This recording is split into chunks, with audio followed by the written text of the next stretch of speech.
संसदबाट MCC पारित गर्नु भनेको नेपालको कानुन बनाउनु हो। 2/3 पारित गर्यो भने विधेयक बन्छ। विधेयक भनेको कानुन हो। दुई पक्षीय विकास सम्बन्धी त्यो सम्झौता हो। त्यो कुनै अन्तर्राष्ट्रिय कानुन हो र होइन नि। अनि त्यसलाई प्रतिनिधि सभामा अथवा संसदबाट पारित गराउनुपर्ने किन आवश्यकता पर्यो? किनभने नेपालको संविधान भन्दा पनि माथि त्यसलाई बनाउनको लागि र भविष्यमा हुने अमेरिकी कानुन पनि नेपालले मान्नुपर्ने बाध्यता नेपाली जनतामाथि थोपर्नको लागि त्यसलाई संसदमा पुर्याएको छ। कोही अमेरिकनले नेपालमा आएर मान्छे मार्यो, एमसीसीसँग जोडिएको कुनै पनि कर्मचारीले या भूतपूर्व कर्मचारीले यदि कुनै मान्छे मारेर त्यसबाट दुर्घटना भयो भने पछाडि सरकारले त्यस्ता मान्छेलाई कारबाही गर्न सक्ने छैन। ती चाहिँ समाजमा खुला साँडको जसरी घुम्नेछन् भन्ने कुरा यसले बतायो। मिलेनियम च्यालेन्ज कर्पोरेसनसँग एमसीसीसँग भएको सम्झौतामा नेपालको कानुनभन्दा माथि विदेशी कानुन हुने अर्थात् अमेरिकी कानुन हुने। अमेरिकाको अहिलेको कानुन मात्र होइन, भविष्यमा कानुन समेत नेपालले मान्नुपर्ने। नेपालको त्यो प्रसारण लाइन बनाउने जुन भनेको छ विद्युत प्रसारण लाइन, त्यो प्रसारण लाइनमा अनन्तकालसम्म अमेरिकाको आधिपत्य हुने। त्यो प्रसारण लाइन जहाँबाट जान्छ त्यो भूमिमाथि पनि अमेरिकाको कब्जा हुने। बौद्धिक सम्पत्तिमा नेपालको कुनै पनि अधिकार नहुने, एकलौटी अमेरिकाको अधिकार हुने। र नेपालले जुन त्यसमा योगदान गर्ने 13 अर्ब रुपियाँभन्दा बढ्ता रुपियाँ छ त्यो अनुदान सरह हुने। यदि त्यो आयोजना विफल भयो भने त्यो अमेरिकाले फिर्ता गर्ने कुनै त्यहाँ प्रावधान छैन। र अमेरिकाले दिने पैसा जुन छ त्यो पैसामा यहाँ जुन ब्याज आउँछ त्यो ब्याज पनि अमेरिका पठाउनु पर्ने। पनि हामी तपाईलाई बहस गर्न तयार छौँ। यी बुदा यदि गलत होइनन् भने यस्ता राष्ट्रघाती बुदा लागू गरेर नेपाललाई बन्धक बनाउने, नेपाललाई दास बनाउने, हामी तपाईँ हाम्रा पुर्खाले आर्जेको मुलुक जम्मा 59 अर्बमा बेचिदिने। एमसीसी भन्ने चिज यदि नेपालमा लागू भयो भने नेपाल भन्ने देश बच्दैन। नेपाल भन्ने देश बचेन भने तपाईँ कहाँको सेलिब्रिटी हुनुहुन्छ? नेपाल भन्ने देश बचेन भने तपाईँ कहाँको डाक्टर हुनुहुन्छ? त्यो भएको हुँदा देश बच्ने यो अभियानमा र यो आन्दोलनमा सहभागी हुन म अनुरोध गर्छु। सरकारलाई प्रेसर पारौँ। भोलि नेपालको संविधान र सार्वभौम सत्ता सीमित हुनेछ, त्यो एमसीसीबाट सञ्चालित हुनुहुन्छ भने अमेरिकाको कानुन आयो भने पनि हामीले मान्नुपर्ने। यति खतरनाक कुरा छ। किन नेपाललाई यति अनुदायी भएर तपाईँको अमेरिकाले 50 करोड डलर दिँदैछ त? त्यतिकै फ्रीमा दिँदै छैन। 50 करोड डलरबाट 50 खरब रुपैयाँको आम्दानी गर्ने उसको योजना छ। नेपाल कुनै पनि प्रकारको राजनीतिक सैनिक गठबन्धनमा या कुनै देशको बाह्य प्रभावमा पर्न हुँदैन भन्ने देशभक्त नेपालीहरूको आवाजलाई हामी अक्षुण राख्न चाहन्छौँ। यो अमेरिकाको इन्डो पेसिफिक रणनीति नेपालमा लागू भयो भने तपाईँ हामी भोलि बोल्न पाउँदैनौँ। तपाईँ हामी भोलि नेपाल हो भनेर गौरव गर्न पाउँदैनौँ। जसरी इस्ट इन्डिया कम्पनीले भारतमा व्यापारका नाममा भारतमा आएर सिङ्गो भारतलाई करिब 300 वर्षसम्म दास बनायो, त्यो किसिमको प्रवृत्ति एमसीसीले नेपाललाई दास बनाउन खोज्दैछ। एमसीसी प्रस्तुत सम्झौताको कार्यान्वयनका लागि संयुक्त राज्य अमेरिकाको तर्फबाट कार्यरत संयुक्त राज्य अमेरिकाको सरकारी निगम हो। यो कुनै एनजिओ आइएनजिओ होइन, अमेरिकाको सरकारी संस्थान हो। यानी कि अमेरिकन सरकार हो भन्न बुझियो। नेपालको धरती भूमि अर्काको कुरामा गयो भने क्या आज तपाईँ पत्रकार साथीहरू हामी देशभक्त नेपालीहरू हामी नेपाली हौँ भनेर आफू पेसाको सेवा गर्न पाउँछौँ? त्यस कारणले हामीले संयुक्त राज्य सरकारका कुनै वर्तमान वा भूतपूर्व अधिकारी वा कर्मचारीहरू नेपालको कुनै पनि अदालत तथा न्यायाधिकरणको क्षेत्राधिकारबाट उन्मुक्त रहनेछन् भनी सरकार सहमत भएको छ भन्छ। यो सहमति गर्ने मान्छे नेपाली नै हुन सक्दैन। यदि नेपाली हो भने यस्तो किसिमको सम्झौता हुँदैन। नेपालको कुनै पनि कुन दलको नेता हो त्यस्तो भन्ने, ती दलका नेतालाई मेरो खुला चुनौती के छ भने कहाँनिर बहस गर्ने, कुन टेलिभिजनमा, तपाईँकै पार्टीकै टेलिभिजन भए पनि फरक पर्दैन, लाइभ बहस गरौँ। र यदि यी बुझा तपाईँले बुझेर पनि नबुझ गर्नु भएको छ भने जनताले माफ गर्दैन। यदि बुझेर त्यस्तो काम गर्नुभएको छ, बुझ्नु भएको छैन भने हामी तपाईँलाई बुझाउन सक्ने क्षमता राख्छौँ। पहिलो कुरा त मुलुकमा अहिले एमसीसी सम्झौता जो अहिले पछिल्लो पटक देशका प्रधानमन्त्री केपी शर्मा ओलीज्यूले पारित गर्नका लागि जसरी सर्वदलीय बैठक बालुवाटारमा राख्नुभयो, यसको हामी घोर भर्त्सना गर्दछौँ। र साथसाथै लेखा समितिबाट भ्रष्टाचारको आरोप लागिसकेका गोकुल प्रसाद बास्कोटालाई तत्काल लेखा समितिबाट हटाउन हामी अनुरोध गर्दछौँ। कारण किनकि उनी भ्रष्टाचारमा पहिला पनि मुछिसक्नु भएको छ, उहाँमाथि आरोप छ। आरोप लागेको मान्छे लेखा समितिको सदस्य रहन सक्दैन। नेपालमा त्यो किसिमको कानुनी प्रावधान पनि छैन। र पहिलो कुरा चाहिँ एमसीसी भने के हो त? सम्पूर्ण नेपालका नागरिकहरूले बुझ्नुपर्ने कुरा छ। यहाँ एमसीसी सम्झौताको पहिलो कुरामा लेखिएको छ, 77 पृष्ठको लामो सम्झौता छ। त्यो सम्झौताको पहिलो पृष्ठमा लेखेको छ कि एमसीसीको हैसियत के हो त। यहाँ के भन्छ भने एमसीसी प्रस्तुत सम्झौताको कार्यान्वयनका लागि संयुक्त राज्य अमेरिकाको तर्फबाट कार्यरत संयुक्त राज्य अमेरिकाको सरकारी निगम हो। यो कुनै एनजिओ आइएनजिओ होइन, अमेरिकाको सरकारी संस्थान हो, यानि कि अमेरिकन सरकार हो भन्न बुझियो। अमेरिकाको सरकारी निगम हो। प्रस्तुत सम्झौता अन्तर्गत कुनै पनि क्रियाकलाप वा आक्रमणबाट उत्पन्न हुने कुनै पनि हानि वा दाबीप्रति एमसीसी तथा संयुक्त राज्य अमेरिकाको दायित्व वहन गर्दैन भन्छ। यसबाट हानि नोक्सानी भयो भने अमेरिका यसको दायित्व वहन गर्दैन भन्छ। अब भन्दाखेरि चाहिँ अमेरिकाको निगम हो रे, फेरि उनीहरूबाट भएका जति पनि हानि नोक्सानी अमेरिकाले वहन गर्दैन भन्छ। सरकारले एमसीसी वा संयुक्त राज्य सरकार वा एमसीसी वा संयुक्त राज्य सरकारका कुनै वर्तमान वा निवर्तमान अधिकारी वा कर्मचारी विरुद्ध प्रस्तुत सम्झौता अन्तर्गतका क्रियाकलाप वा आक्रमणबाट उत्पन्न हुन सक्ने कुनै पनि हानि नोक्सानी, चोटपटक वा मृत्यु सम्बन्धी कुनै वा सम्पूर्ण दाबीहरू परित्याग गरेको छ भने यसको मतलब के भयो भने कोही अमेरिकनले नेपालमा आएर मान्छे मार्यो, एमसीसीसँग जोडिएको कुनै पनि कर्मचारीले या भूतपूर्व कर्मचारीले यदि कुनै मान्छे मारेर त्यसबाट दुर्घटना भयो भने पछाडि सरकारले त्यस्ता मान्छेलाई कारबाही गर्न सक्ने छैन। ती चाहिँ समाजमा खुला साँडको जसरी घुम्नेछन् भन्ने कुरा यसले बतायो। फेरि अर्को कुरा के भन्छ भने प्रस्तुत सम्झौता अन्तर्गतका क्रियाकलाप वा आक्रमणबाट उत्पन्न हुन सक्ने कुनै हानि वा दाबीका सम्बन्धमा एमसीसी वा संयुक्त राज्य सरकार भने अमेरिका, संयुक्त राज्य सरकारका कुनै वर्तमान वा भूतपूर्व अधिकारी वा कर्मचारीहरू नेपालको कुनै पनि अदालत तथा न्यायाधिकरणको क्षेत्राधिकारबाट उन्मुक्त रहनेछन् भनी सरकार सहमत भएको छ भन्छ। यो सहमति गर्ने मान्छे नेपाली नै हुन सक्दैन। यदि नेपाली हो भने यस्तो किसिमको सम्झौता हुँदैन।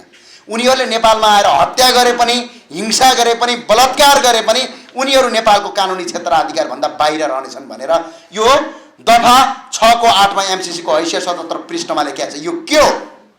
यस्तो किसिमको सम्झौता गरिराखेका छन्। अर्को सम्झौता के छन् भने पहिला यहाँ सुन्नुहोस्, एमसीसी को सम्झौताका बुदाहरू के छ? धारा 3 को दफा 3 को 2 को 6 मा सम्पूर्ण बौद्धिक सम्पत्ति अमेरिकाको पूर्ण अधिकार हुनेछ। पहिलो कमजोरी। दोस्रो कमजोरी, धारा 3 को 8 को क को परियोजनाको लेखा परीक्षण अमेरिकन कम्पनीले मात्र गर्न सक्ने छ। त्यस्तै धारा 5 को क र ख को अमेरिकन सरकारले चाहेको बेला जुनसुकै बेला पनि सम्झौता रद्द गर्ने सक्ने छ। त्यस्तै गरी धारा 7 को दफा 7 को क मा प्रस्तुत सम्झौता लागू भएपछि प्रस्तुत सम्झौतामा उल्लेखित नेपालको राष्ट्रिय कानुन बाजिएमा प्रस्तुत सम्झौता लागू हुनेछ भनेको छ। यदि एमसीसी सम्झौतामा जुन कुरा लेखियो भोलि हामीले कानुनलाई परिमार्जन गर्नु पर्यो भने यदि नेपालको कानुन बाजियो भने एमसीसी लागू हुने, नेपालको कानुन चाहिँ लागू नहुने भनेपछि नेपालको संविधान भन्दा पनि ठुलो भयो, नेपालको मूल कानुन भन्दा ठुलो भयो, नेपालको मुलुकी संहिता ऐन भन्दा पनि यो ठुलो भयो। यसको मतलब एमसीसी यो देशको घातक छ भन्ना कारण यो। त्यस्तै गरेर अर्को कुरा के छ भने यस परियोजनामा नेपाल सरकारको राज्यको कुनै पनि निकायलाई खटाउनु पर्दा एमसीसी को स्वीकृति लिनुपर्ने छ भन्छ। एमसीसी भित्र कुनै असुरक्षा भयो, भर्खरै अस्ति मुस्ताङमा युरेनियम चोरेका छन्, त्यस्ता किसिमका गतिविधिका लागि एमसीसीसँग सम्झौता लिनुपर्ने छ भनेको छ। त्यस्तै अनुसूची 5 को क मा नेपाल सरकारले एमसीसीलाई चित्त बुझ्ने योजना तयार पारी पठाउनु पर्ने छ, उलाई चित्त बुझ्न पर्यो र त्यस्तो योजना इन्डियाको सरकारको समर्थन गरेको हुनुपर्छ। देश हाम्रो, मुलुक हाम्रो, अनि सम्झौता चाहिँ इन्डियाको मान्नुपर्ने।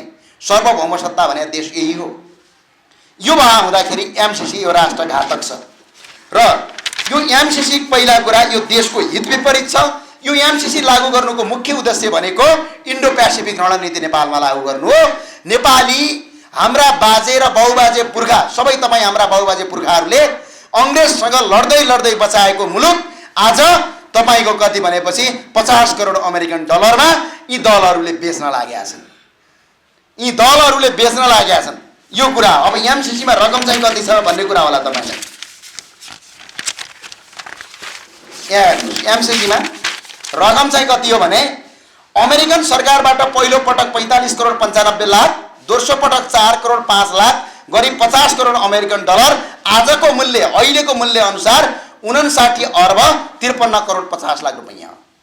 त्यस्तै नेपाल सरकारले फेरि पैसा हाल्नुपर्छ एमसीसी को खातामा। नेपाल सरकारले अमेरिकन 13 करोड अमेरिकन डलर अहिलेको मूल्य अनुसार 15 अर्ब 47 करोड 71 लाख रुपैयाँ हाल्नुपर्छ र टोटल एमसीसी को नेपाल सरकार र अमेरिकन सरकारको बजेट गरेर 75 अर्ब 1 करोड 41 लाख रुपैयाँ हुन्छ। तर हामीले सरकारबाट एमसीसी नल्याउँदाखेरि सरकारलाई हामीले आग्रह पनि के गरेका छौँ भने एनसेलबाट हामीले मात्रै मुद्दा जितेको छ 152 अर्ब बाँकी छ, त्यो पैसा उठायो भने एमसीसी चाहिँदैन। त्यस्तै 4G घोटालाबाट 12 अर्ब छ, त्यसको नाइके गोकुल बास्कोटा अहिले लेखा समितिमा आएका छन्, त्यो बाँकी छ। त्यस्तै ठुला व्यापारीबाट विद्युत महसुल 10 अर्ब बाँकी छ उठाउन। त्यस्तै गरी ठुला करदाताबाट उठ्नुपर्ने रकम करिब तपाईँको 10 अर्बको बराबरमा ठुला करदाताको पनि आज बाँकी छ। त्यस्तै गरी वाइड बडीबाट करिब 5 अर्ब बाँकी छ। त्यस्तै सर्वोच्च अदालतको आदेश र सर्वोच्च अदालतले फैसला गरेको पेनाल्टी स्वरूप करिब 1 अर्ब रुपैयाँभन्दा बढी पैसा उठ्न बाँकी छ। त्यस्तै महालेखा परीक्षकको बेरुजोबाट फर्चौट गर्नुपर्ने 2046 सालदेखि आजसम्मको रकम 634 अर्ब रुपैयाँ छ। पैसा जहाँ पाए त्यहीँ छ, अत्याधिक ज्यादा छ। यो केका लागि पारित गर्न खोज्दैछन्, यो देश किन बन्धक बनाउन खोज्दैछन् भने यी नेताहरूलाई चुनावी खर्च आउँछ। हामी आग्रह के गर्छौँ भने यो रकम उठाएर एमसीसी को पैसा गर्नुहोस्। नेताहरूले चुनावी खर्चका लागि एमसीसी लागू गर्न सक्दैनन्। यदि भनिरहँदाखेरि मेरो आग्रह चाहिँ के छ भने एमसीसी का प्रत्येक बुदा र प्रत्येक दफाहरू यहाँ सुरक्षित छन्। नेपालको कुनै पनि राजनीतिक दलको नेता, चाहे त्यो नेपाली कांग्रेसका सभापति हुन्, चाहे ती प्रधानमन्त्री केपी ओली हुन् वा उहाँका आसपासे हुन्, सबैलाई हामी खुला चुनौती दिन्छौँ कि नेपालको कुन टेलिभिजन, कुन पत्रकार सम्मेलन, कुन मिडिया कहाँ बहस गर्नुपर्ने हामी तपाईँलाई बहस गर्न तयार छौँ। यी बुदा यदि गलत होइनन् भने यस्ता राष्ट्रघाती बुदा लागू गरेर नेपाललाई बन्धक बनाउने, नेपाललाई दास बनाउने, हामी तपाईँ हाम्रा पुर्खाले आर्जेको मुलुक जम्मा 59 अर्बमा बेचिदिने, यो कुरा सम्पूर्ण नेपालका 3 करोड नेपाली नागरिकलाई मेरो आग्रह के छ भने यो मुलुक बच्यो भने हामी बच्छौँ। शिक्षकहरू, पत्रकारहरू, बुद्धिजीवीहरू, सञ्चारकर्मीहरू लगायत उद्योग व्यवसायीहरू, त्यस्तै स्वास्थ्य कर्मीहरू, इन्जिनियरहरू, डाक्टरहरू लगायत आर्मीहरू, प्रहरीहरू, अन्य कुनै स्वतन्त्र युवाहरू, सम्पूर्ण उद्योग व्यवसायीहरू सबै र नेपालका सेलिब्रिटीहरू, फिल्मकर्मीहरू सबैलाई मेरो आग्रह के छ भने तपाईहरू सबैलाई मेरो आग्रह के छ भने एकजुट बन्नुहोस्। एमसीसी भन्ने चिज यदि नेपालमा लागू भयो भने नेपाल भन्ने देश बच्दैन। नेपाल भन्ने देश बचेन भने तपाईँ कहाँको सेलिब्रिटी हुनुहुन्छ, नेपाल भन्ने देश बचेन भने तपाईँ कहाँको डाक्टर हुनुहुन्छ। त्यो भएको हुँदा देश बच्ने यो अभियानमा र यो आन्दोलनमा सहभागी हुन म अनुरोध गर्छु। सरकारलाई प्रेसर पारौँ, विपक्ष दल र सांसदहरूको घर घरमा जाउँ, प्रत्येक निर्वाचन क्षेत्रका संघीय सांसदको घरमा एकपटक पुगेर एमसीसी को बारेमा सोधौँ। तपाईँ पत्रकार साथीहरूलाई पनि आग्रह छ दलका नेताहरूलाई इन्टरभ्यू लिएर सुरु गर्नुहोस्। एमसीसी के कारणले गर्दा तपाईँले ठिक मान्नुभयो? आज कोही दल र कोही दलका ठुला पार्टीका नेताहरूले, तिनका सभापतिहरू, तिनका पार्टीका अध्यक्षहरूले घुस लिएर एमसीसी राष्ट्रघाती पारित गर्दैमा तलका सांसदहरूले ओके भन्ने, यो परम्परा लोकतान्त्रिक हुनै सक्दैन। र अर्को कुरा के छ भने मेरो आग्रह के छ भने दलका नेताहरूलाई, विभिन्न एमसीसी का विरुद्धमा उठेका दलहरूलाई अब एकजुट हुने बेला आएको छ, एकजुट बन्नुहोस्। र अर्का दलका नेताहरूलाई पनि आग्रह के छ भने यो मुलुक बच्यो भने पो तपाईँको पार्टी बच्छ, यदि यो मुलुक बचेन भने तपाईँको पार्टी बच्दैन। यी कुराहरू सबै गरिरहँदाखेरि एमसीसी को कुरामा धेरैले भन्ने गरे एमसीसी के भनेपछि कहाँ अन्य देश जस्तो हो र, एमसीसी त विश्वभरि लागू छ भनेर केही बुद्धिजीवी भन्नुहुँदा तर डलरवादीहरूले एउटा कुरा चाहिँ गरेका छन्। एमसीसी भनेको सम्झौता भएका देश जम्मा 49 वटा छन्। त्यसमा 49 वटा देशमध्ये सम्झौता कार्यान्वयन रहेका देशहरूको सङ्ख्या जम्मा 8 वटा छ। त्यसमध्ये सम्झौता कार्यान्वयन पुनः बन्द गरिएका देशको सङ्ख्या 24 वटा छ। त्यस्तै सम्झौता भए पनि व्यवहारमा कुरा नमिलेर रोकिएका देशको सङ्ख्या 8 वटा छ। त्यस्तै एउटा सम्झौता रद्द गरेर अर्को सम्झौता भएको देशको सङ्ख्या 2 वटा छ। बाँकी देशहरूमा परिमार्जन गरिएका वा परियोजना बदलेर अर्को सम्झौता भएको नयाँ हस्ताक्षर भएर बसेको देश एउटा मात्र नेपाल हो। अर्मानिया र त्यस्तै गरी जिम्बिया लगायतका करिब 49 वटा देशहरू तपाईँको एमसीसी सम्झौताबाट अहिले बाइकट गरेका छन्। 39 वटा देश चाहिँ एमसीसी सम्झौताबाट बाइकट भइसकेको छन्। यो एमसीसी इन्डो पेसिफिक रणनीति हो। चाइना र भारत बीचको सम्बन्ध नेपालमा खेलेर भूमिका गरेर नेपाललाई जहिले पनि जातीय हिंसामा फैसला गर्ने, जहिले पनि द्वन्द्वमा फैसला गराउने, जहिले पनि नेपालीहरूलाई युद्ध गरून् भनेर एउटा लादिएको एउटा नीति हो। एउटा कुरो तपाईँलाई भन्छु म, नेपालको कानुनै लागू नहुने भनेको छ, नेपालको कानुनी क्षेत्राधिकारबाट बाहिर रहने भनेको छ।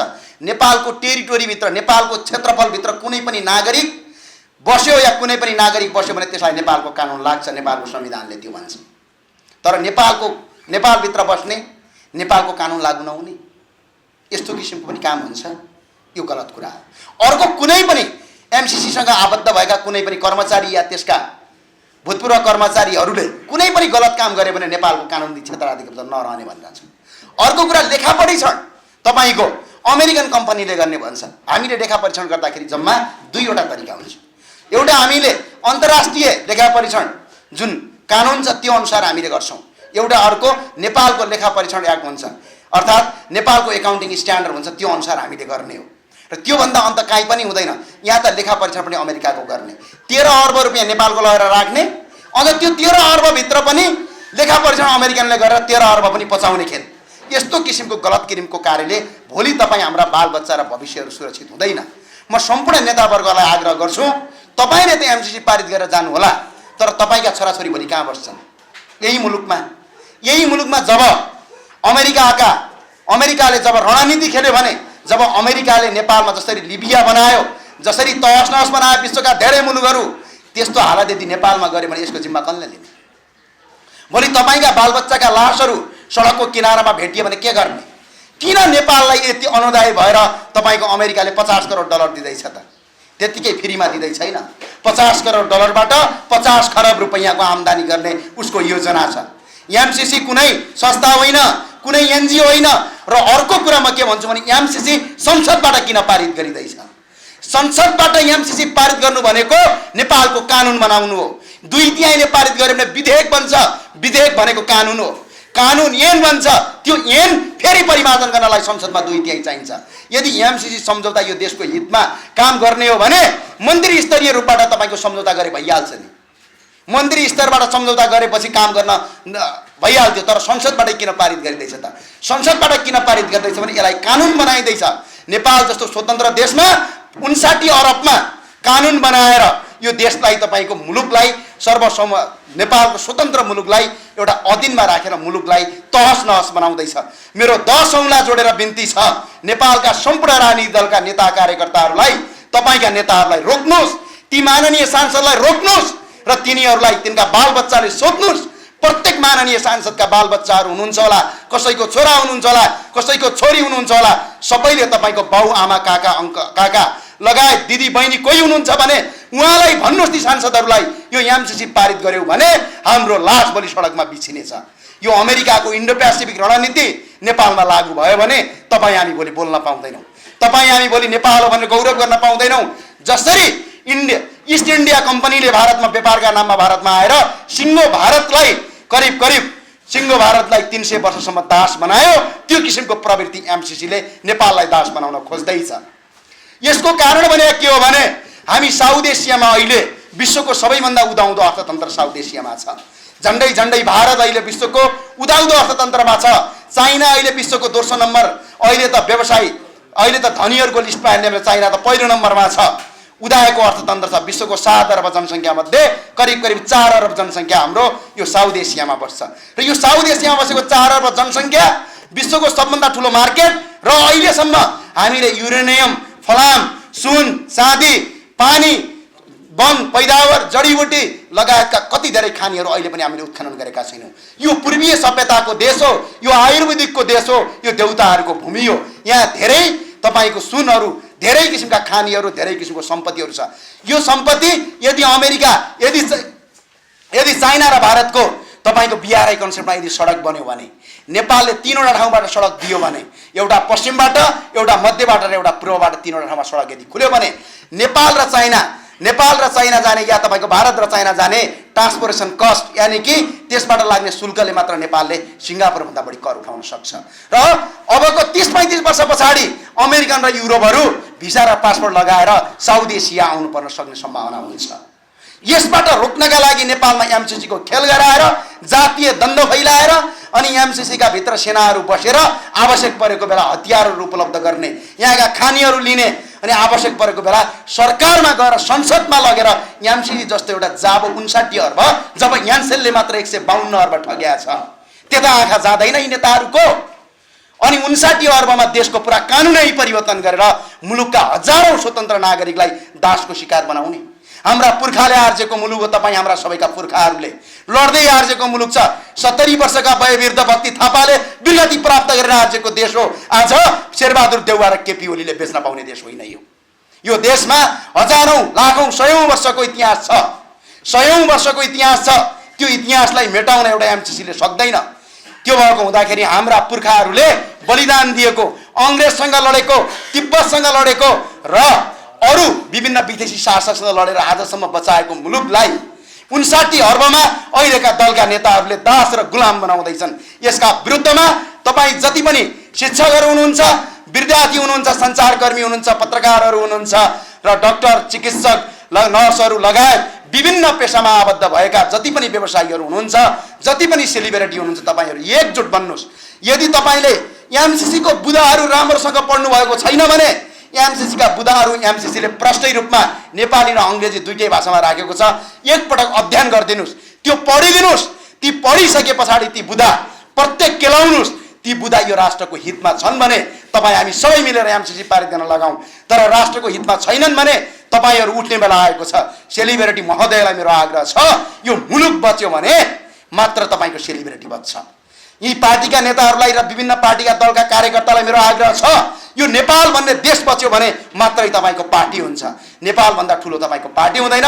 त्यो भएर दलका नेता, विभिन्न पेशाकर्मी सबैले एकजुट बनेर एमसीसी को विरुद्धमा एकजुट बनाऊ र थप किसिमका आन्दोलन सडकबाटै चर्काऊ र यी प्रत्येक माननीय सांसदलाई तपाईँ देशैभरि छरिएर बसेका जति पनि राष्ट्रप्रेमीहरूले तपाईँको निर्वाचन क्षेत्रको सांसदलाई एकपटक घरमा गएर सोध्नुहोस्, यो एमसीसी रोक्नुहोस् भनेर। हस्, धन्यवाद। जय नेपाल।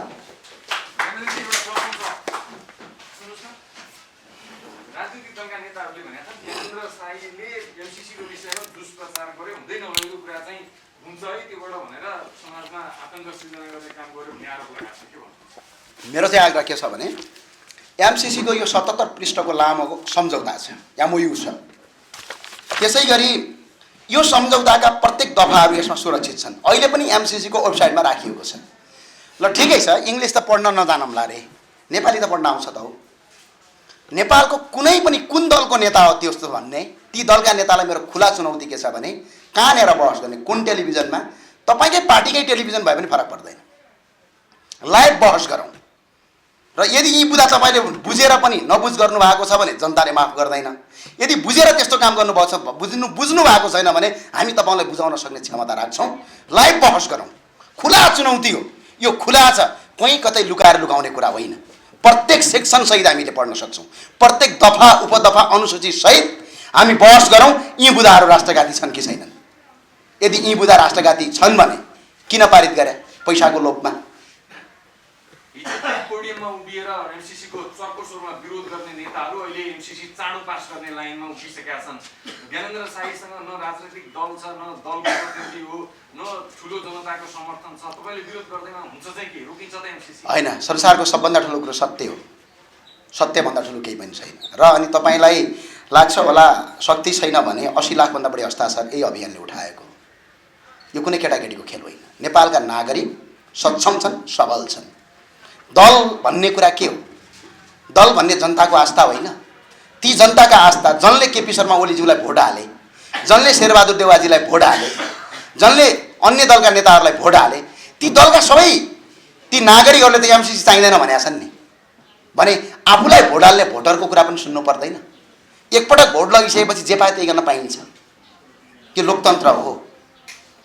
र नेपालका 3 करोड नागरिक मध्ये करिब 275 जना मध्ये पनि आधा आधी छन् एमसीसी को विरुद्धमा। करिब 200 मान्छे चाहिँ तपाईँको विरोधी होलान्, अरू सबै एमसीसी को चाहिँदैन भन्ने विरोधी छन्। करिब 200 मान्छे मात्रै नेपालमा केही दलका नेता र केही एनजिओ का मालिकहरू जो आफूलाई विद्वान ठान्छन्। किनभने एनजिओ र आइएनजिओले उनीहरूको केटाकेटी र छोराछोरी अमेरिका पढाइदिया हुन्छ अनि नेपालमा आएर यो एनजिओ आइएनजिओ ठिक छ भनेर अगाडि सर्टिफिकेट झुन्डाएकाहरूलाई चाहिँ ठिक छ। नेपालका तमाम नागरिक र युवाहरूलाई र यो देशको भविष्यका करिब करिब तपाईँको 3 करोड मध्ये 200 देखि 300 मान्छेलाई ठिक छ जो सत्ता र शक्ति चलाउँछन्। अरू सबै नागरिकलाई बेठिक छ। मैले अघि नै भनिसकेँ केपी ओलीज्यूलाई भोट हाल्ने करिब करिब 99% बढी कार्यकर्ताहरू यो एमसीसी ठिक छैन भन्ने लाइनमा छन् भने त्योभन्दा ठुलो शक्तिहरू के हुन सक्छ? अब पहिलो कुरा होइन, हामी देशव्यापक कार्यक्रम गर्छौँ र होइन, यो पहिला कुरा नागरिकलाई सचेत हो। आफ्नो निर्वाचन क्षेत्रको नागरिकलाई सोध्न पर्यो। नागरिकले आफ्नो निर्वाचन क्षेत्रका नागरिकले आफ्नो सांसदलाई सोध्न पर्यो। यो त सङ्घीय सांसदको कुरा हो, 275 जना भित्रको कुरा हो। उनीहरूलाई सोध्न पर्यो त्यो निर्वाचन क्षेत्रमा फेरि फर्किनुपर्छ कि पर्दैन। र अनि अर्को हाम्रो कार्यक्रम भनेको पहिलो हामीले कार्यक्रम आमसभा पनि गऱ्यौँ, हस्ताक्षर पनि बुझायौँ। जनताको मतलाई यिनीहरूले कुल्चे। अब यो मत कुल्चिन्छन् भने फेरि थप किसिमका आन्दोलन काठमाडौँमा मात्र सीमित हुँदैनन्, काठमाडौँभन्दा बाहिर हुन्छन्। र अर्को कुरा आन्दोलन हामीले भोलिबाटै घोषणा गर्ने कुरा गरेका थियौँ। तर आज दुःख लाग्दो कुरा भनौँ या के कुरा भनौँ, आज संसदको हिउँदे अधिवेशन सकिएको छ। त्यो भएको हुँदाले हामीले यो आन्दोलनलाई अलिकति पछाडि सारेका छौँ। तर अहिले पनि सबै नागरिकले आफ्ना प्रतिनिधि सभामा अर्थात् सङ्घीय सभामा प्रतिनिधित्व गर्ने प्रत्येक सांसदलाई घर घरबाट सोधिदिनुहोस् एमसीसी सही छ या गलत छ, र एमसीसी गलत छ पारित नगर्न पनि अनुरोध गर्नुहोस्। हामी अहिले यही किसिमको कार्यक्रम अगाडि बढाउँछौँ। हस्, धन्यवाद। नेपाली जनतामाथि थोपर्नको लागि त्यसलाई संसदमा पुर्याएको छ। ल पत्रकार साथीहरू, तपाईँहरू मार्फत म देशभक्त नेपालीका सामु कुरा राख्न चाहन्छु। भोलि आउने भविष्यमा अमेरिकाले के कानुन बनाउँछ भन्ने आज हामीलाई थाहा छ। भोलि नेपालको संविधानमा सार्वभौम सत्ता सीमित हुनेछ, त्यो एमसीसीबाट सञ्चालित हुनेछ भने अमेरिकाको कानुन आयो भने पनि हामीले मान्नु पर्ने। यति खतरनाक कुरा छ। त्यति मात्र होइन, हामी सबैलाई थाहा छ भारतसँग तत्कालीन श्री 3 महाराजले आफ्नो सत्ता ढल्ने बेलामा मोहन शमशेर गरेको जुन 1950 को असमान सन्धि छ, देशभक्त नेपालीहरूले 2006 सालदेखि नै 7 सालदेखि नै त्यो जुन बेला संयुक्त भयो त्यो बेलादेखि नै यसका असमान प्रावधानहरूलाई अस्वीकार गर्दै आएका छन्। 2051 सालमा जति बेला नेकपा एमालेको अल्पमतको सरकार थियो, मनमोहन अधिकारी प्रधानमन्त्री हुँदा उहाँको भ्रमण दलमा म पनि भारत गएको थिएँ। तत्कालीन भारतका प्रधानमन्त्री पी.वी. नरसिंह समक्ष हामीले त्यो कुरा राख्यौँ र कूटनीतिक माध्यमबाट ती प्रावधानहरूको बारेमा छलफल गर्ने कुरा सहमति भएको थियो। तर 2/3 भन्दा बढी प्राप्त केपी शर्मा ओलीजीले कहिल्यै पनि त्यो अल्पमतको सरकारले अगाडि राख्ने आँट गरेको कुरालाई पनि अगाडि बढाउनु भएन। प्रबुद्ध व्यक्तिसम्मको प्रतिवेदन आजसम्म भारतले बुझेको छैन। उहाँ चुप्प बोल्नु सुन्नु भएको छ। अब यदि मिलेनियम एमसीसीसँगको सम्झौतालाई संसदबाट अनुमोदन गरियो भने 1950 का ती असमान प्रावधानहरू जस्तो भारतीयहरूले नेपालमा आएर असीमित रूपमा जग्गा किन्न पाउने भन्ने कुरा नेपालको कानुनबाट अहिले बन्देज लगाइएको छ। तर यो मिलेनियम च्यालेन्ज कर्पोरेसनसँगको सम्झौतालाई अनुमोदन गरियो भने 1950 का ती असमान सबै प्रावधानहरू सक्रिय हुनेछन्। एमसीसी अनुमोदन गरेको कुरा नजिकको रूपमा स्थापित हुनेछ अनि हामी नेपाली कहाँ रहनेछौँ? कवि माधव कविवर राष्ट्रकवि माधव घिमिरेको त्यो कविताको स्मरण, त्यो गीतको स्मरण गर्नुपर्ने हुन्छ। त्यसपछि चुलिन्छ कहाँ उचाइ हाम्रो हिमालय रहे, रहौँला कहाँ नेपाली हामी नेपालै नरहे। नेपालको धरती भूमि अर्काको कुरामा गयो भने क्या आज तपाईँ पत्रकार साथीहरू, हामी देशभक्त नेपालीहरू, हामी नेपाली हौँ भनेर आफ्नो पेसा पेसाबाहेक गर्न पाउँछौँ? त्यस कारणले हामीले यी अरू यी लगायतका थुप्रै प्रावधानहरू पनि छन्। मैले छोटकरीमा तपाईँहरूलाई भने र यी प्रावधानहरू नेपालको हितमा संशोधन गरिनुपर्छ, हटाइनुपर्छ भन्ने हाम्रो भनाइ हो। यदि कुनै देशले निस्वार्थ ढङ्गले अनुदान दिन्छ भने रेडियोमा नेपाली जनताले तिरेको राजस्व तिरेर राजस्व खर्च गरेर फलानु देशले दिने सुहाग राम्रो हो, तिमीले जागिर पाउँछौ, तिमी इन्जिनियर रहेछौ भनेर प्रचार गर्ने यो कुरा लज्जास्पद होइन। एउटा कुनै देशले दिने सहयोगको बारेमा विज्ञापन गरेर प्रशंसा गर्ने कुरा योभन्दा देशभक्त नेपालीहरूको लागि लाजमर्दो कुरा के हुन सक्छ? केपी शर्मा ओलीको नेतृत्वमा रहेको सरकारले यस्तो लज्जास्पद काम गरिरहेको छ। हामी नेपालीको शिर निहुराउने काम उहाँले गरिरहनु भएको छ।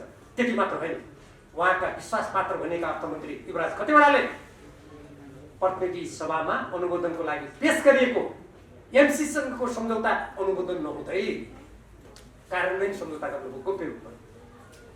पत्रकार साथीहरूले खोजेर हेर्नुहोस् त्यसलाई।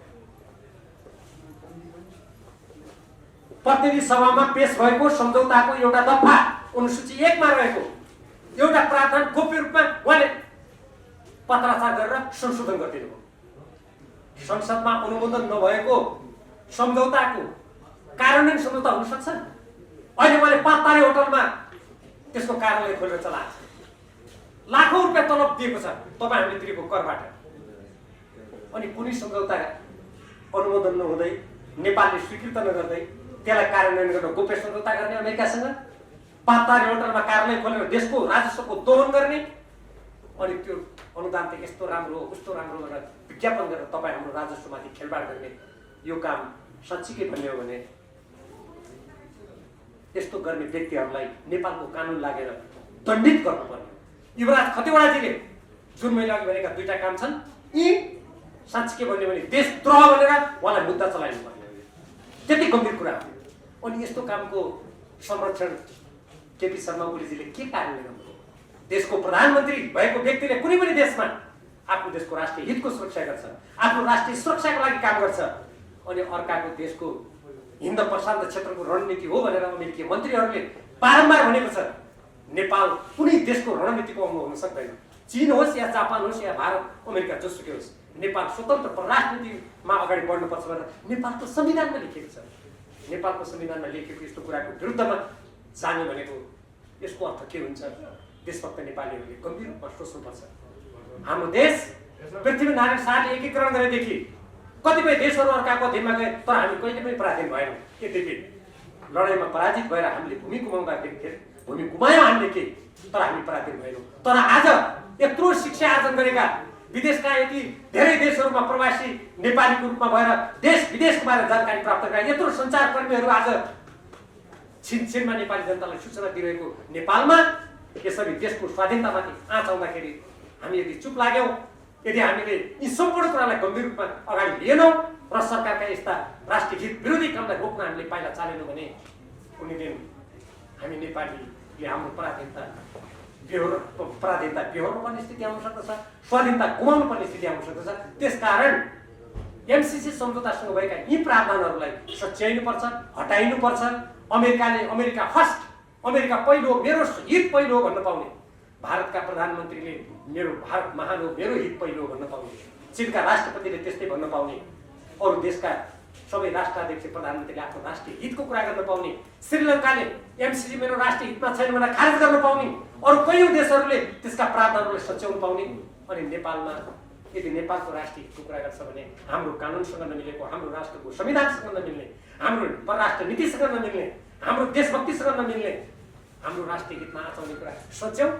अमेरिकाले ती सच्याएर निस्वार्थ ढङ्गले सहयोग दिन्छ भने हामी त्यो लिन तयार छौँ भन्दा अनि हामी अमेरिका विरोधी हुने, अनि हामीले चाहिँ विकास हुन नदिएको भनेर आरोप लगाउने। जहाँसम्म विकासको कुरा छ, आज तपाईँ बुढी गण्डकीमा हेर्नुहोस्, तपाईँ हामीले प्रत्येक हामीले चढ्ने हाम्रा सवारी साधनमा करतिर अर्बौं रुपियाँ त्यहाँ छ, त्यो किन खर्च गरिरहेको विकास? एउटै एनसिएलले 74 अर्ब रुपियाँ कर तिरेको छैन, आज वासिङटनमा मुद्दा परेको छ। त्यसमा केपी शर्मा ओलीजी किन बोल्नु? एमसीसीबाट जम्मा जम्मी हामीले 55 अर्ब रुपियाँ हो, त्यो 55 अर्ब रुपियाँको पनि 36% रकम त्यो विकासमा खर्च हुनेवाला छैन। त्यो कहाँ खर्च हुनेछ भनेर त्यसको त्यो कार्यक्रममा लेखेकै छैन।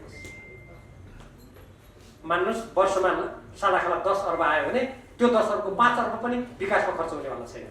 अनि हाम्रो मातृभूमि नेपाललाई कसैको वार्षिक 5 अर्ब रुपियाँमा त्यसको स्वाधीनतालाई हामी बेच्न सक्छौँ? त्यो भनेको आफ्नै आमाको इज्जतलाई म सुनको सिंहासनमा बस्छु लुटे हुन्छ भन्ने सरह हुन्छ। कुनै पनि देशभक्त नेपालीको लागि कारण यो कुरा मान्य हुन सक्दैन। यसको विरुद्धमा देशव्यापी रूपमा देशभक्त नेपाली आवाज उठाउनु पर्छ। म हाम्रो मित्र राष्ट्र अमेरिकालाई पनि भन्न चाहन्छु, हामी अमेरिकासँग सुमधुर सम्बन्ध कायम गर्न चाहन्छौँ, तर देश ठुलो हुन सक्दछ, सानो हुन सक्दछ, शक्तिशाली हुन सक्दछ, सैनिक दृष्टिकोणले कमजोर हुन सक्दछ, तर उसको गौरव, उसको सार्वभौमता सानो ठुलो हुन सक्दैन। जसरी अमेरिकालाई मेरो देश, मेरो राष्ट्रिय हित भन्ने अधिकार छ, नेपाल र नेपाली जनतालाई पनि मेरो नेपाल र मेरो नेपालीको राष्ट्रिय हित भन्ने अधिकार छ। त्यसैले यो कुनै देशप्रतिको दुर्भाव पनि होइन, यो विकासमा बाधा पुर्याउन खोजेको पनि होइन। यो खोजेको के हो त?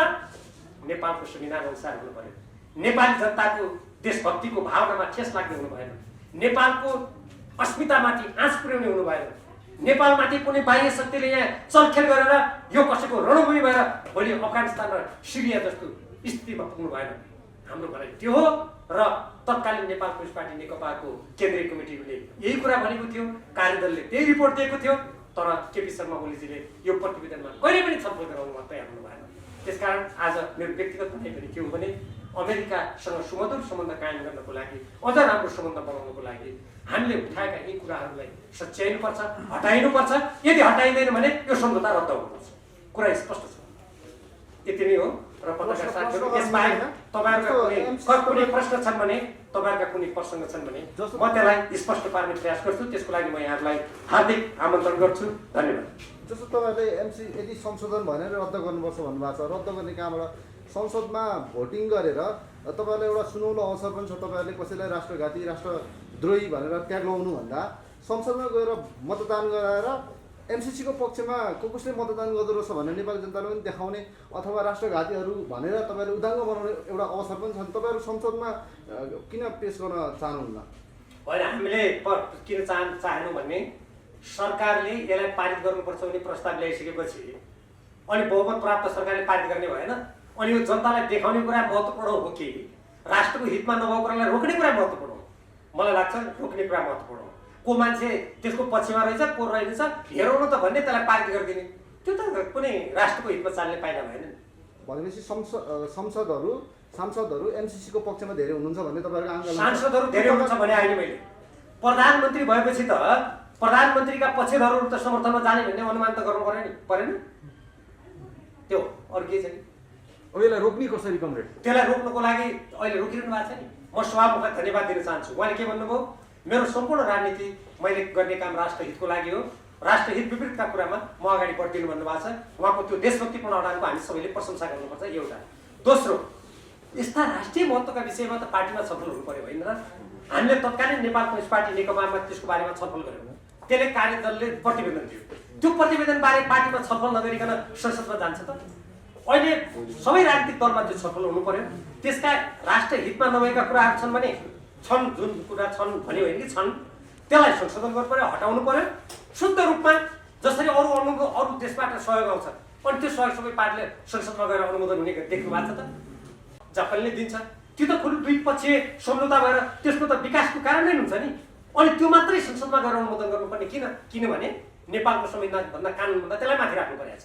जसले गर्दा तपाईँ हाम्रो नेपालीहरूको आफूले आफ्नो कानुन बनाउनु पर्ने अधिकारलाई त्यसले कुल्चिनु पर्नेछ।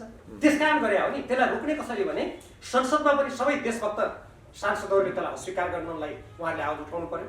यहाँहरू जस्तो पत्रकार साथीहरू देशभक्त नेपालले देशव्यापी रूपमा भन्नु पर्यो यसका हाम्रो राष्ट्रिय विपरीतका प्रावधानहरूलाई संशोधन गरिनुपर्छ, हटाइनुपर्छ।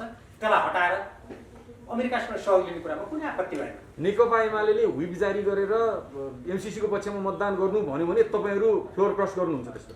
अब हेर्नुहोस्, यो विषय जुन तपाईँले भन्नुभयो, यो विषयमा हामी त्यसै बेला निर्णय गर्छौँ जुन बेला त्यो आउँछ। अहिले त आएको छैन। अस्ति ल्याउनुको लागि त्यहाँ निकै नै चर्चा हामीले सुनेका थियौँ, तर प्रधानमन्त्रीले हठात 1 बजे कहिले नेपालको संसदमा नभएको कहिले पनि नभएको हेर्नुहोस्। त्यहाँ प्रतिनिधि सभाको सभामुखले या संसदका माथिको राष्ट्रिय सभाका अध्यक्षले त्यो बैठकमा आफ्नो कामको विवरण सुनाउने, राष्ट्रपतिको पत्र पढेर सुनाउने, ती मान्यता होइन। त्यो संसदमा के हुन्छ भने त्यहाँ स्थापित मान्यता कानुन सरह लागु हुन्छ। हेर्नुहोस्, ती सबै कुल्चेर 1 बजे बैठकको अन्त्य भनेर उहाँले भन्नुभयो।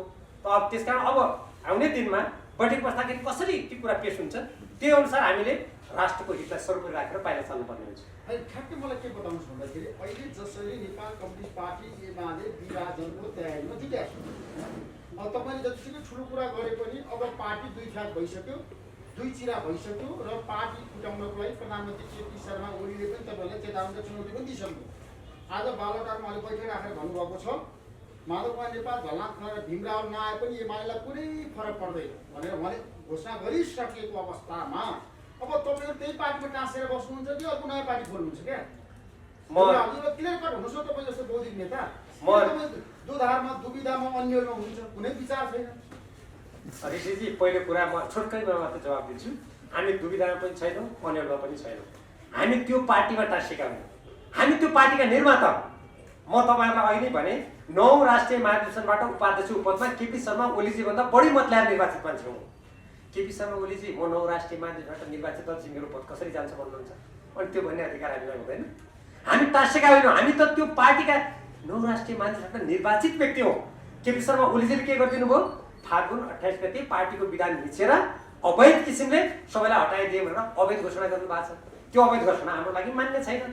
अब जहाँसम्म तपाईँहरू के गर्दै हुनुहुन्छ भन्ने कुरा छ, हामी उहाँका ती अवैध गतिविधिहरूलाई अस्वीकार गरेर देशव्यापी रूपमा नेकपा एमालेका इमान्दार कार्यकर्तालाई सङ्गठित गर्दैछौँ। उहाँका ती गलत कार्यक्रममा क्रियाकलापलाई रोक्नको लागि। उहाँले रोक्नु भएन भने जसरी उहाँ चाहिँ यो नेकपा एमालेमा योगदान नभएका मान्छेलाई पार्टीमा राख्ने, पार्टीमा लामो समयदेखि 32 सालदेखि कोअर्डिनेसन केन्द्रकालदेखि काम गरेका मान्छेलाई निकालिदिने हास्यास्पद काम गरेर उहाँले जुन पार्टीलाई विभाजन गर्न खोज्नु भएको छ, अन्तिममा पनि उहाँका यी फुटवादी क्रियाकलापको विरुद्ध हामी उभिन्छौँ, नेकपा एमालेलाई जोगाउने कोसिस गर्छौँ। अब उहाँले फुटाएरै आधा त उहाँले फुटाइसक्नु भएको छ, ठिकै हो ऋषिजीले भन्नुभएको। अब उहाँले पुरै फुटाएर जानुभयो भने त्यति बेला हामी निर्णायक कदम चाल्छौँ। त्यो निर्णायक कदम भनेको के हुन्छ? त्यो निर्णायक कदम भनेको उहाँले अन्तिम रूपमा फुटाउँदा जे परिणाम आउँछ त्यो परिणामको प्रतिवाद गर्ने, सङ्गठित रूपमा प्रतिवाद गर्ने। उहाँलाई हटाउने कि तपाईँहरूले चाहिँ भाग्ने पार्टी? हामी त भाग्ने कुरा हुँदैन। हेर्नुहोस्, यो राजनीति भनेको देश जनताको लागि गरिएको हो।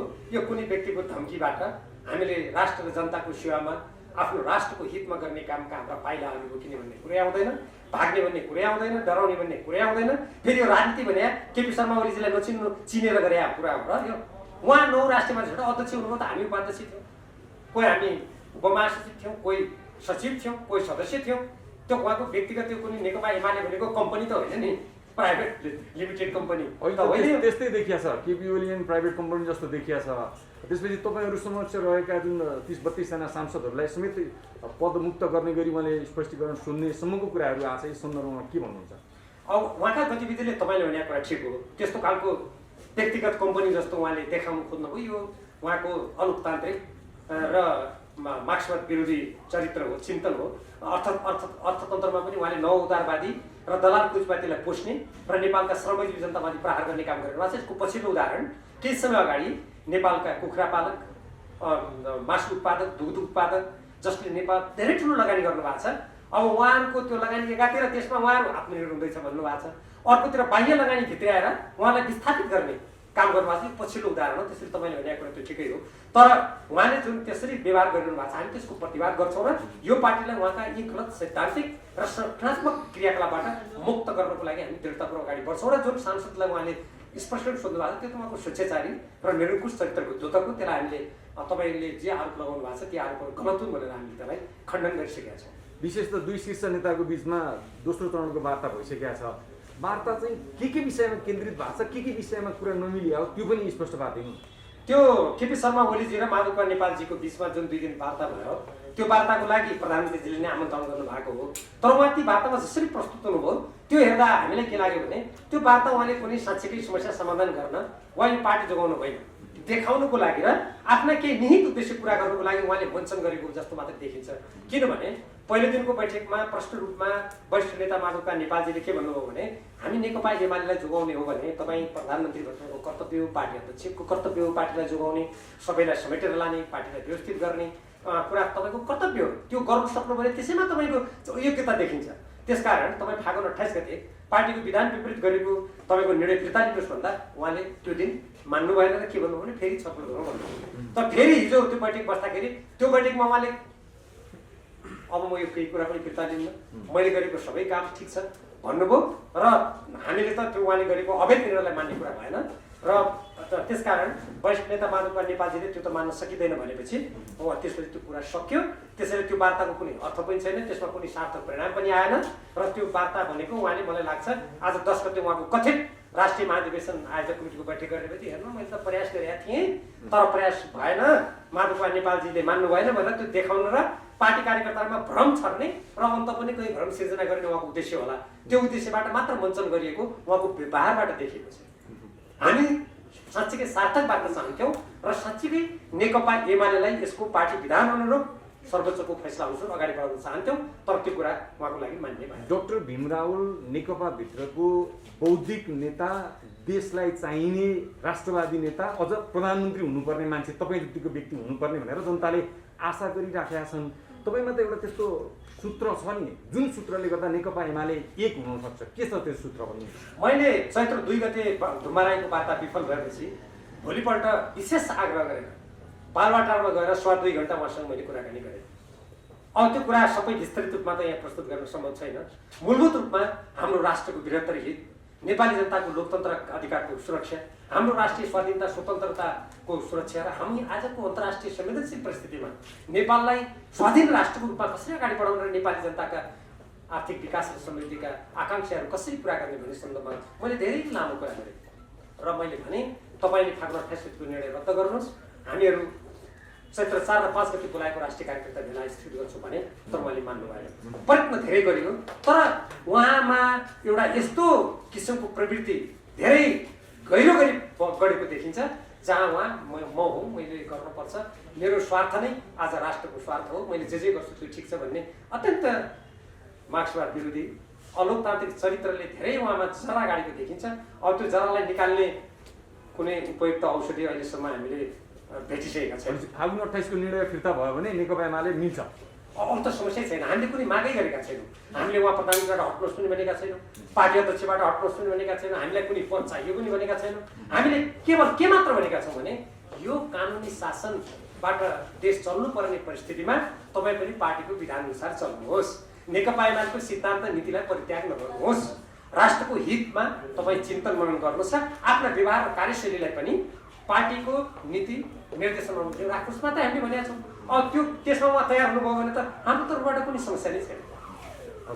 ल, धन्यवाद साथीहरू, नमस्कार।